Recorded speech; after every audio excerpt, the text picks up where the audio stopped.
So in this video, let's perform one simple example for the maximum likelihood estimation of mu and sigma for a Gaussian distribution in 1D. Now here is the equation of a Gaussian distribution in 1D. So it is just an exponential like that, and this term right here is a normalization term, so that the integration of this function from negative infinity to infinity becomes exactly equal to 1. So let's define our likelihood function L of Q. Here we have all the data points given some mu and theta. This is equal to pi from 1 to n of B of Qi given mu and theta.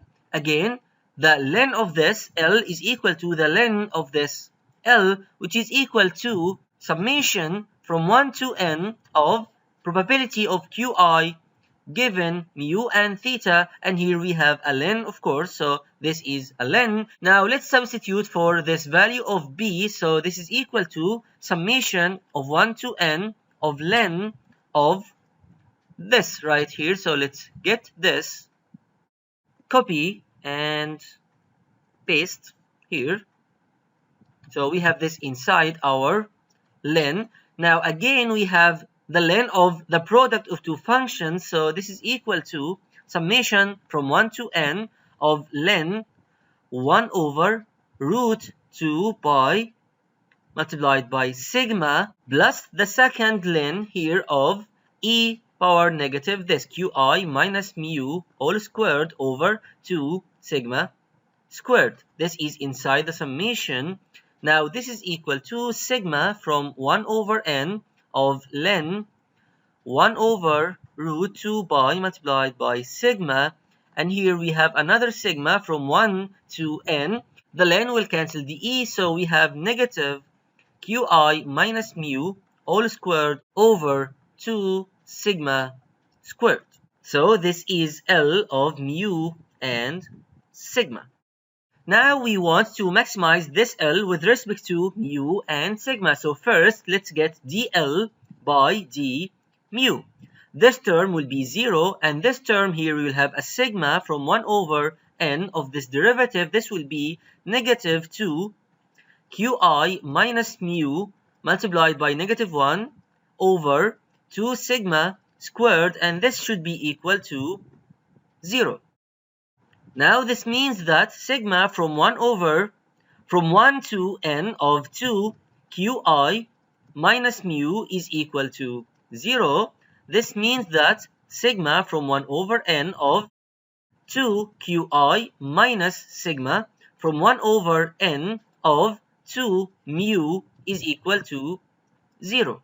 Now this mu over here is a constant, and so this will really simplify to sigma 1 to n of 2 qi minus 2 n mu will be equal to 0. Now this means that this can go with this, so n multiplied by mu will be equal to sigma from 1 over n of the value of my point qi.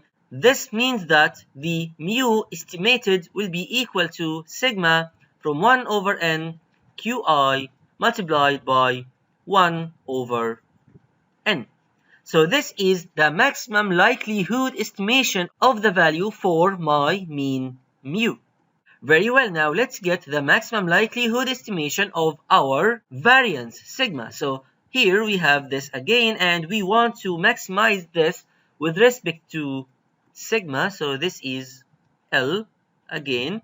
Now dL or partial L by partial sigma, this is equal to, well, this term right here does not include a qi or does not depend on I, and so this is equal to partial by partial sigma of n multiplied by len 1 over square root 2 by sigma minus sigma from 1 to n of partial by partial sigma of qi minus mu squared multiplied by 1/2 multiplied by sigma power negative 2. Now this is equal to n multiplied by root 2 by sigma multiplied by partial sigma of 1 over root 2 by multiplied by sigma, right? Because you know that the derivative with respect to x of len u is equal to 1 over u multiplied by partial u by partial x, right? So you should know that. So let's remove that. Here I have negative sigma from 1 to n. This is a constant, so qi minus mu squared multiplied by 1/2. Here I have negative 2 multiplied by sigma power negative 3. Now again, this here have n root 2 pi multiplied by sigma multiplied by 1 over root 2 pi as a constant. Here I have negative 1 multiplied by sigma power negative 2 plus this negative sign with this 1/2 with this negative 2 will produce a 1, so plus sigma from 1 to n qi minus mu all squared over sigma cubed, right? So now I have sigma multiplied by sigma power negative 2, which is 1 over sigma, and this will cancel with this, so this is equal to n over sigma with a negative sign plus sigma from 1 to n of qi minus mu squared over sigma cubed. This is equal to 0.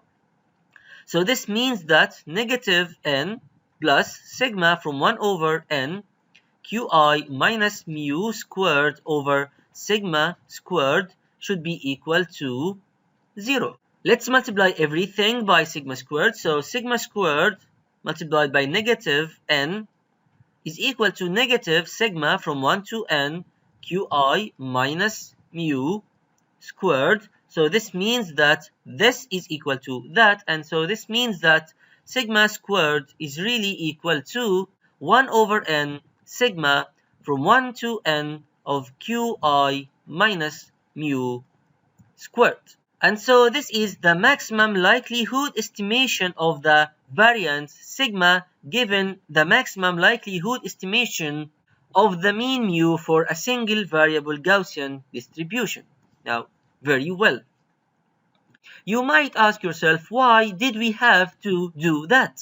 Anyway, we know from before that the definition of the variance is really this equation, and also the definition of the mean is actually this equation. So why did we have to go through all this effort just to reach those conclusions that we already know?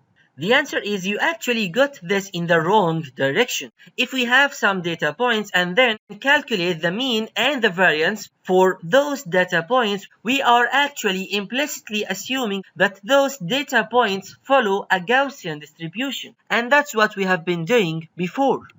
And then for those data points, given the assumption that we assume that they follow a Gaussian distribution, we define their mean to follow this equation, and we also define their variance to follow this equation.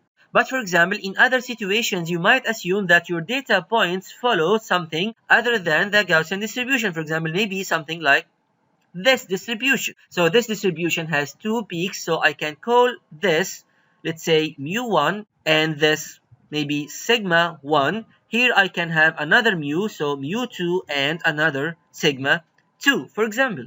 Or we can use a triangular distribution like that, and for a triangular distribution we have also two parameters, which is the mean here and also this width b right here.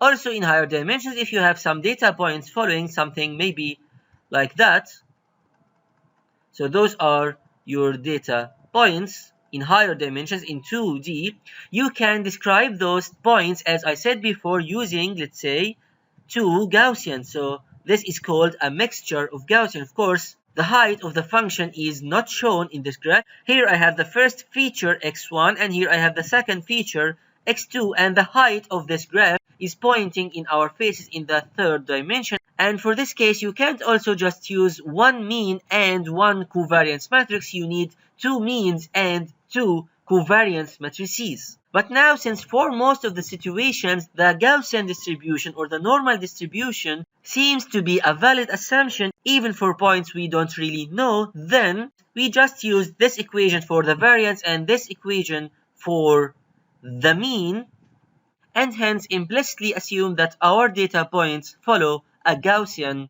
normal distribution. Very well, in the next video, we will generalize to higher dimensions.